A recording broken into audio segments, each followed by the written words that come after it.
stuff hard. It doesn't matter.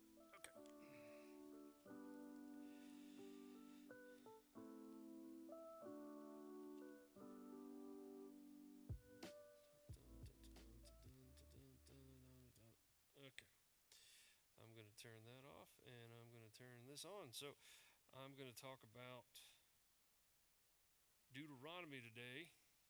And I'm also going to, since Deuteronomy is, yeah, that is a horrible noise. Yikes. What happened there? The, since I am going to be talking about that today, and since the entirety of Deuteronomy is basically like, it's like a review. It's like Moses kind of going through like a review kind of thing. I was like, you know what? I'm going to kind of talk about it in like a little review sense. I'm going to go over some of the topologies of things that some of which we've kind of gone over already, but some we haven't. Let's see here. There we go. That sounds better, right? Yeah. Okay, cool. Is that S lever? Yeah, this was like, yeah. No, that sounds terrible. So I just had to find the thing and pull it. This is the reason why I like having all of the Wi-Fi stuff because I could just do that right here. It's like, oh no, that's terrible. Let me do this instead. Okay, That's nice. way better. And luckily, I know where everything is on the board, so I could find it quick. Okay. Anyways, right? The benefits of being the tech guy at church. All right. So first, I wanted to show. So, of all things, you know how we were talking last week? I was going through numbers and everything like that. Well, I watched a church service that they were talking about some of the same stuff, and I was like, oh, well, that's actually kind of cool. But then they had like really awesome like graphics. I'm like, I want those, I want those. So I went ahead and I took them. It's from this church in California, of all Bakersfield, California, Stone Harbor Church, Rock Harbor Church. But so he's kind of cool. So, anyways, this is that picture again. It kind of shows the many-faced people of all the different tribes, and then it kind of shows that the thing from Chuck Missler again, where it shows all the numbers and everything like that. And then this was a picture I looked all over the flipping internet for, and I couldn't find it. And I wanted to show something like this because I wanted it at like an angle of like what the actual camp would look like. And I was like, Dad gummit, I can't. I tried to get AI to make it. I tried to get like, and nothing. And then this guy has it in his sermon. I'm like, oh, that's kind of cool. But then this one right here, this one's actually like even better. I was like, okay, that's really cool because then it shows the little, the actual like wind that was sitting there. And then he had this one too. Picture like that. That would be the fire pillar at night. And then I was thinking to myself, okay, that really didn't actually put off heat. How awesome would that be? Just to literally be like, you're there for 40 years. You know, you've been taken care of for 40 years. Literal bread just shows up on the ground that you're eating. The quails just run up underneath your feet all the time, and you can just grab whatever you want. You're completely fed, watered, and everything. And your literal God is within eyesight of no matter where you are. Yeah. It's like, That's just God over why there. would you even like think to yourself, oh no, no, it's fine. Send us back to Egypt. Right? I know. And so, and then on top of that, then I think about like, so that right at the end of Numbers, they had the guys go out and look at, you know, all the different tribes and the actual place, and they came back and they said, you know, oh no, there's Nephilim out there. We were like grasshoppers. Yeah, you literally have a moving pillar of fire in your camp. Why are you worried? Yeah. Why is this something? And so another cool thing again, you know, talking about like the types. This is just another slide that I had before, but talking about types is there were two people that actually said anything at all, and that was Joshua and Caleb. and Caleb was actually a Gentile. So that's a really interesting thing. Again, it's one of those allusions to later on stuff that goes to show that the true people there's going to be one side that's going to be Jewish, which was Jacob, and he was the one that was the real leader, and then you had Caleb, which was actually from a Gentile tribe, but he followed all of the Israelites. Like he actually went along with it. I know it was whenever I heard that the first time I was like, eh, that's kind. And then again, topology. If you want to back that up even further, is I don't have slides for some of these things, but like the uh, Jacob, that his name got changed to Israel. He also had two wives. So again, that's he was an allusion to a Jesus. So now there's two brides for him. There's these two people that, one of Jewish descent, one of Gentile descent. I know that wasn't necessarily the for Jacob. He just happened to have two wives, and that's the topology on him. So there's a whole bunch of different things like that are in there, and some of the topologies here you have like originally Adam. He was an imperfect ruler, an imperfect human ruler, and then there's going to be at some point a perfect human ruler, and that's going to be Jesus, and he will be the one that is fully God and fully man, like they always say. And then you have Noah's Ark, showing that there's the safety in everything, so that he will take us, like there's no judgment that's going to be able to touch all of that stuff. But also in that same story, you have the Jewish people that are going to be taken through with the ark, and you have us, just like with Enoch. Enoch was taken out before everything, but the Jewish people were kept safe through it. So those are two separate things, all built in, mixed in with all of those things. There's the Jacob's ladder stuff, that it shows that there is a way to heaven from the rock, and like here's like a artistic depiction of it. I don't like this one all that much. I like the spiral staircase, but again, none of the angels were ever women. That was like a Renaissance thing that they tried to make them. This one's a little bit better. This one's actually where it looks like all the angels are actual dudes, because every depiction of an angel ever, there were no wings. They just looked like a human, but they were almost shining. So that was also another little interesting thing. And then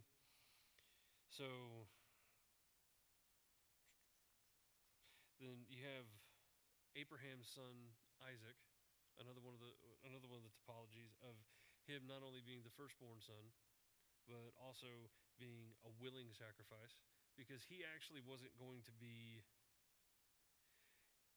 I know that a lot of the depictions depict him as like a kid. He's 10, 12, something like that. Of course, his dad was going to be able to.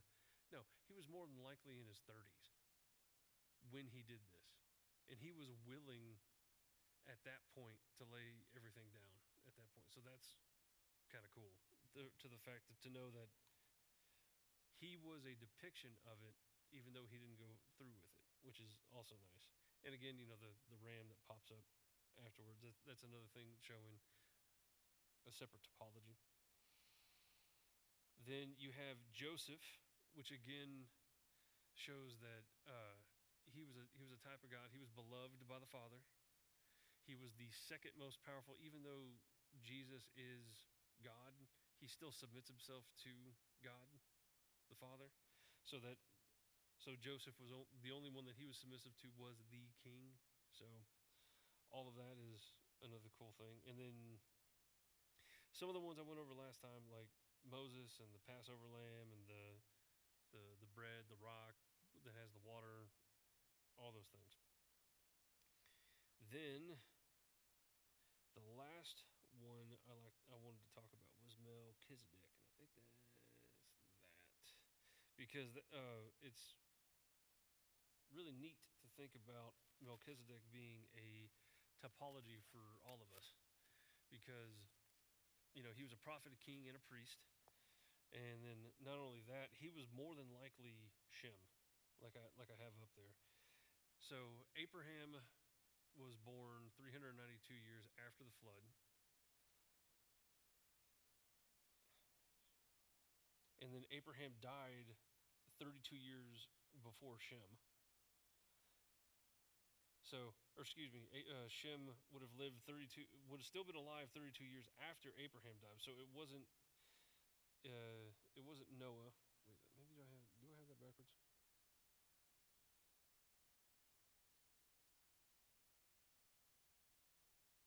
Yeah. So there's just a whole bunch of things pointing to him.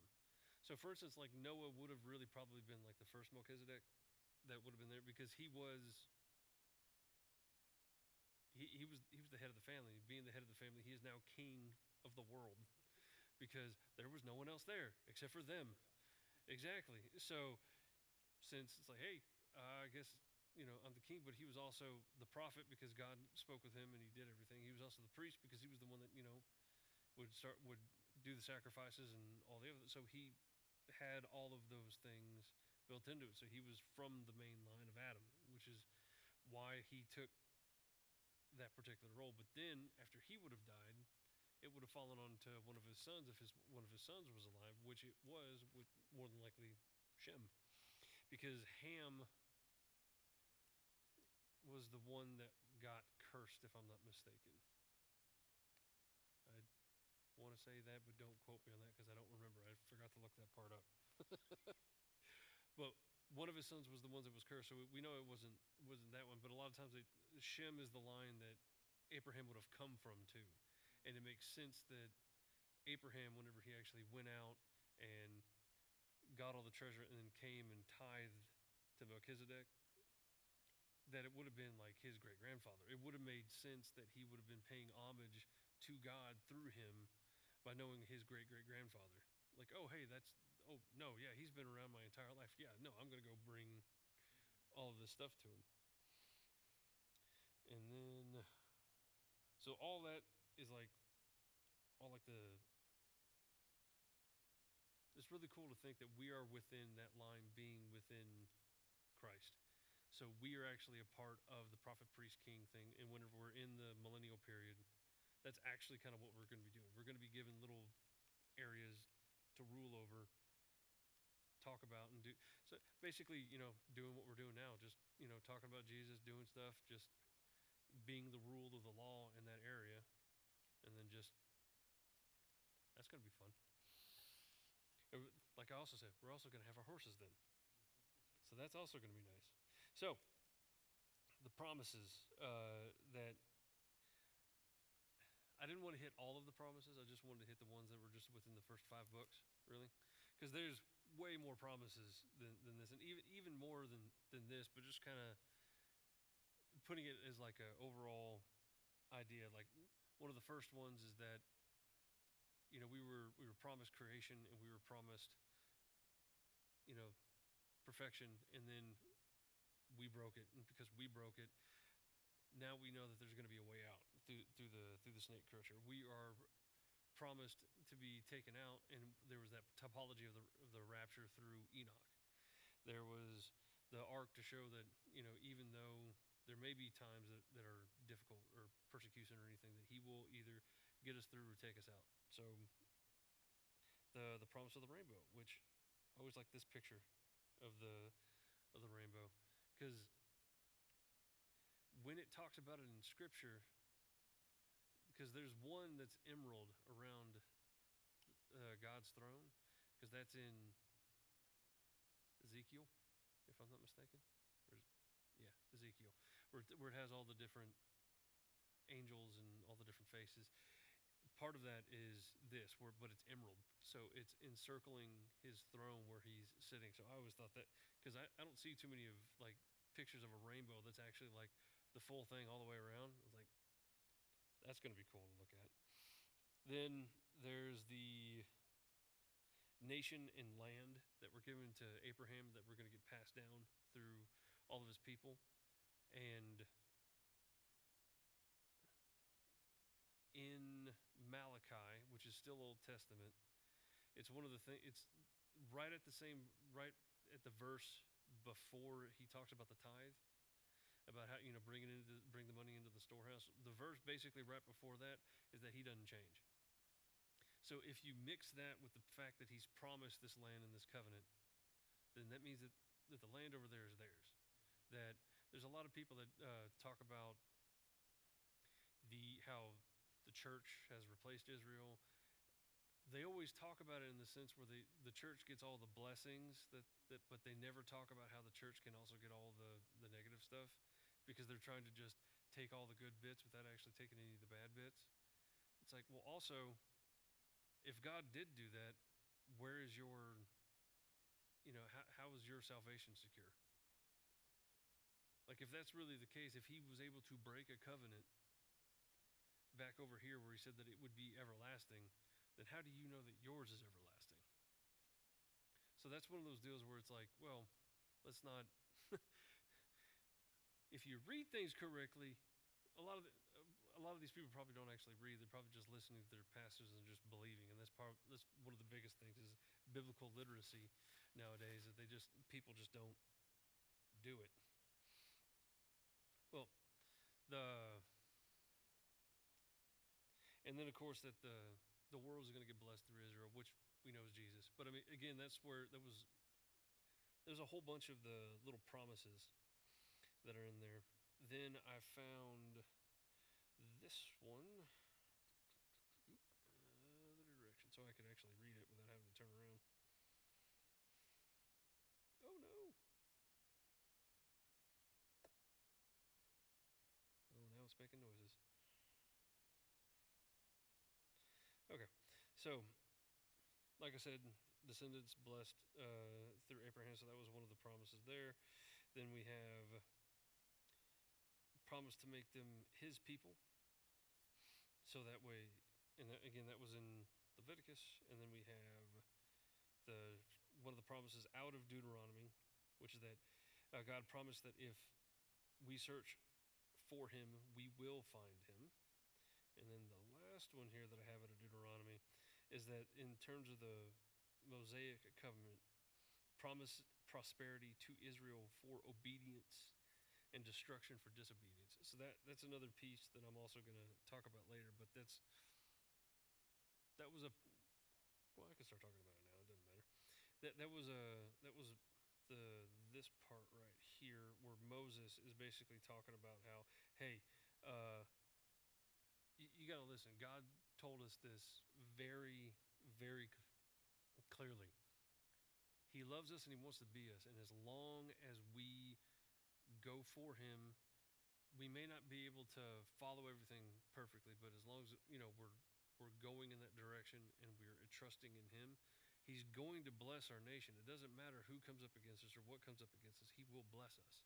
But if we choose to break all of these things, if we choose to break all these covenant bits, and we choose to do all this other stuff, all of these other things, well, guess what? He's not going to be there with us. He will begin to. He doesn't even have to curse us. All he has to do is just go like, like, it doesn't actually have to curse. All he has to do is just lift the protection in which he gives, which will feel like a curse. So that's what this last little piece right here is. And then this just is a little piece here that shows from Hebrews and from Corinthians that there are many promises that could be listed throughout everything, but ultimately the fulfillment comes through Jesus. So that's really nice to know that. Again, I know I keep saying and repeating this, but it should just be repeated, that it's not about actions, it's not about works, it's not about doing the other things that a lot of people think that we always have to do. Like, there's lots of people, like, I pray weekly for the people that are church people, that come in, check a box, go, okay, cool, I was at church this week, and then, go off and do other things because they think, or, okay, cool, I tithed, I checked my little tithing box, I checked my little, I did my weekly good deed for things I helped, but never actually knew or put their faith in or put their trust in, God and Jesus, that he's the one that did everything. Because there are a lot of people that are like that. And there's a lot of other religions that are out there that are like that too. Uh, Catholicism, the LDS people, the Muslims. It's all of almost every one of them has some sort of work-based righteousness built into everything, and that's the reason why it's so nice to know that it's actually Christianity. the, our works are as dirty rags if they're actually trying to, be used to get in, which is really good. I saw this. Maybe I shouldn't say this, but I'm still gonna say it. I saw this little cartoon of of the Pope coming up to the pearly gates on the outside, and like God or Jesus coming out. It's like, so hey, you got it. It was one of the newer video games that just came out that was really good. That he's like, here, I got it, and I was like, oh man, that's terrible because he's probably not actually up there. And then my friend responded to me, yeah, that's why he's on the other side of the gate. I was like, oh, okay, yeah, no, that's actually good. But I digress. I know, right? So that's terrible right there. Lord forgive me. Talking about the overall of Deuteronomy, the entire concept of Deuteronomy is we're going through and where Moses, he's not allowed in, and the reason why Moses is not allowed in is because he hit the rock the second time. So he's about to give everything over to Joshua and say, okay, this is the new generation. All right, new generation, let me tell you what's up. So he goes through how all the things that they did to get up to this point. He kind of just gives an overview of their travels through the desert, how there were certain tribes that they weren't allowed to take over, and because they weren't allowed to take over, that they were given, but they could, buy food and buy water, and no one was going to touch them. But they couldn't take any over these places because they were given to people like Lot's family. They were given to people like Abraham's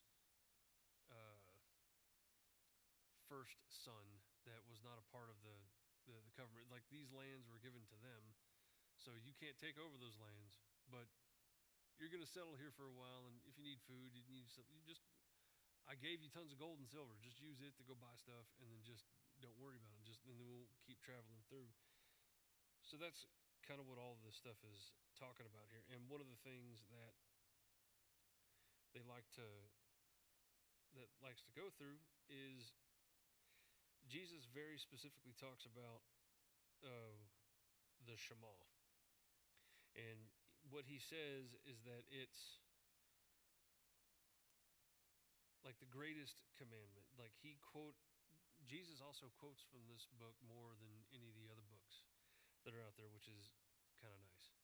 And then, because again, it's retelling of a lot of stuff, and it also has a lot of the law pieces in there. So the Shema is that the Lord, hear, O Israel, the Lord our God is one Lord, and thou shalt love the Lord thy God with all thine heart, with all thine soul, and all thy might. And then, of course, Jesus tacks on the second, and you should love your neighbor as yourself, as not quite equal, but close to equal to the first. So this is that piece that he talks about that was like, hey, this is important. This is the thing that if you don't get anything else, if you get this, you're fine. So that's also kind of cool because again, there are like 613 different things that they had that was like, okay, don't do this, wash this, clean this, kill this, don't do that, don't eat that. And again, a lot of that stuff had to do with all the people that were around them. They wanted to stand, God wanted them to stand out. And he wanted them to stand out so completely that they could not be seen as something different for all the people that were actually doing what they should be doing. Now, there are different pieces in in this part of Deuteronomy. Uh, and these words which I command thee this day shall be in thine heart, and thou shalt teach them diligently unto thy children, and shall talk them talk to them when they sittest in thine house, and when you walk by the way, and when you lie down, and when you rise up. And you will bind them for a sign upon thy hand, and thy shall be as faultless between thine eyes. I should have tried to pick a different slides because the thee and the thous. And thou shalt write them upon the post of thy house and on thy gates. So all of that is awesome. And again, just a little piece of tidbit of information, which is the reason why I pulled this one up, is because the word that's used for Lord, which is the word for Yahweh that appears 3 different times, it means plurality but within unity. It's almost like how they would use like a bushel of grapes, like a bunch of grapes. It's yeah, you have like I got grapes here, but it's like you got like a whole package of them. So that's kind of what this word is used for the plurality of the word Lord or Yahweh. So anytime you actually see that word, it's meant that since Genesis, that it has that pluralness to it, even though it is also a singular word at the same time. It's that's a really interesting one for what am I trying to say? That is really interesting for the ancient Hebrew, how that's all written. So now I'll go back to the beginning of Deuteronomy. So it talks. Moses is talking to finally. They're out. They messed up everything at Mount Sinai.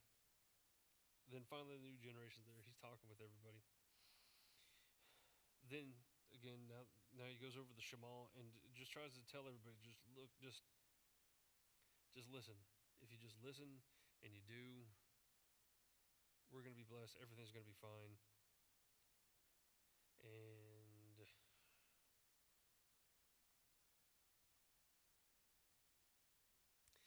this is the part where he goes over the laws through in 12 through 26. And he's trying to explain to everybody like how to tithe, what to tithe, what is an offering versus what a tithe is. What is so there's the different the peace offering, sin offering, tithe offering, but then actual tithe. So they actually wound up probably giving more than what we consider is the 10%. But if you go back to like even in Genesis, whenever you have like Cain and Abel, whenever they're doing everything there,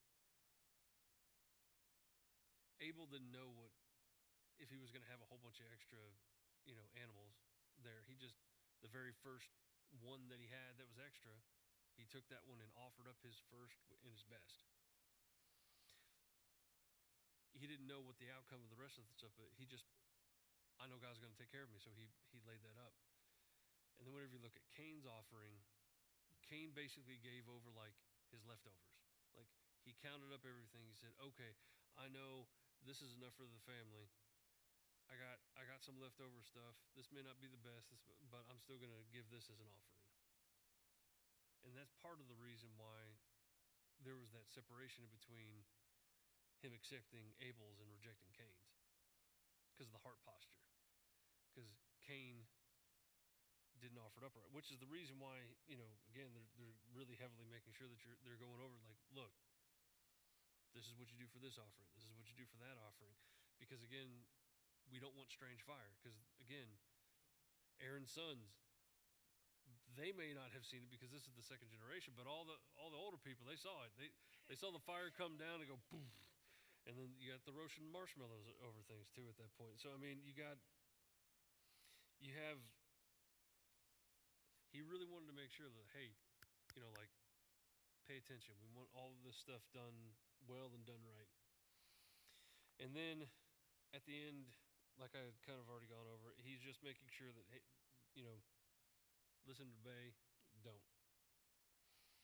Now, here towards the end, though, they start kind of realizing that maybe we kind of maybe we don't want to go all the way, across the river. Maybe we don't want to, you know, this land's looking pretty good for like I got like cattle and stuff, and this is a pretty nice little land piece over here. Maybe I just go ahead and keep this. And that's whenever some compromises were made. That's whenever some things were done. But and again, if you always look, this is the part that always constantly gets taken over. This is always the part that gets taken over first. Like even today, like Gaza area, like Oh, yeah, it's like the same area. So there was this separation in that little section. They're like, oh hey, I really like this section over here. Maybe I should have some of that. So it's like that in like the Golan Heights, if I'm not mistaken, or like the two pieces that are like not part of it. I know that there was a. I bet I could find that picture. I'll do that here in a second. So there's all of that stuff, and then of course the other dangers of compromise is that whenever you start compromising, you start getting closer to these other places, and you start saying, "Oh, maybe I could do this on the side. Maybe I could do a little bit of that." You know what? I know those people are doing it, but they're not that bad. I'm just going to go hang around them. And the question always needs to turn around. It's like, okay, are you being the influencer, or are you being influenced? And almost 100% of the time, as humans that are imperfect, we're going to get influenced. It's going to be very hard for us to, like, yes, Jesus was able to sit down in places that we may not be able to go to without getting influenced because he's Jesus. But we, like, right? But he could hear their thoughts. He could do all the, but we can't do any of those things, and we have sinful fleshly desires that the lust of the eyes, the lust of the flesh, and the eyes, the flesh, and the crud, I forgot the third one. This pastor that I listen to in Florida a lot of times, he's like, yeah, we could say other words, but that when you just say lust, it's just there's something more guttural that happens. Like whenever you hear it, it's like, yeah, okay, I get it, because when it's like you get the eyes and the flesh and the other one, which I can't remember what it is right now. Yeah, those almost like take over, and you have to like put some actual effort and thought and prayer into like, whoa, no, I need to. He always offers an escape. That's the one thing that for all of those things that they always talk about how, oh, God's never going to tempt you more than what you can handle. Yeah, no, it's actually quite the opposite. He may not offer. He will let you go through a trial, and that trial is 100% going to be more than what you can handle, because he's trying to show you that you can't handle it. Like if you look through the law, like we were talking about, the law 100% shows that you can't handle it. And not only can you not handle it, you didn't even know that that was a sin, and now you want to go like, wait a second, what is that? Like, do I want to maybe go do that? Because that's what it was. It was exposing and showing that you didn't even realize some of these things were bad, and now it starts getting your brain going, oh, wait a second, maybe I do kind of want that, or maybe I do kind of. That's the reason why we got to be careful with all these things. That's the reason why it's like, no, we can't be sometimes in all the places all the time. Like that's why you can't just go and do it yourself. Like people that have friend groups, they can't just like, oh, I'll be the one that influences the friend group because I got saved, so I want to save my friends. Well, sometimes you just have to cut ties with those people. Sometimes you just have to be like, this sucks. I've known these people for 20 or 30 years. But every time I go and hang out with them, I wind up drunk. I wind up, talking to people I shouldn't be talking to, places I shouldn't be in. Maybe I just need to get a new set of friends. I mean, it's kind of sucks whenever I say it out loud like that. But yeah, so that's all the dangers of compromise type stuff that we were talking today. And again, that's the reason why they fell into idolatry. That's the reason why they fell into captivity. And that's also why it just keeps getting over and over and over and over again, where it's everything. I'm trying to load this thing up over here. This is the one that I have with all the way too many slides in it. Because there's that one that I have in here that has the landmass in it of what God actually promised. At least I thought I did. And that was the.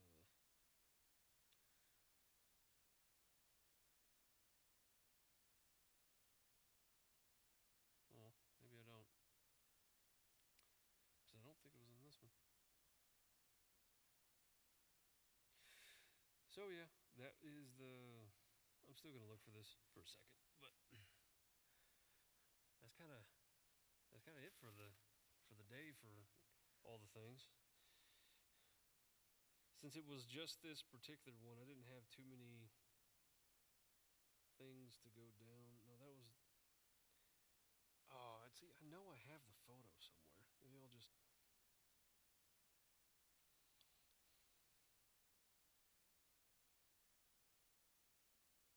But that's okay.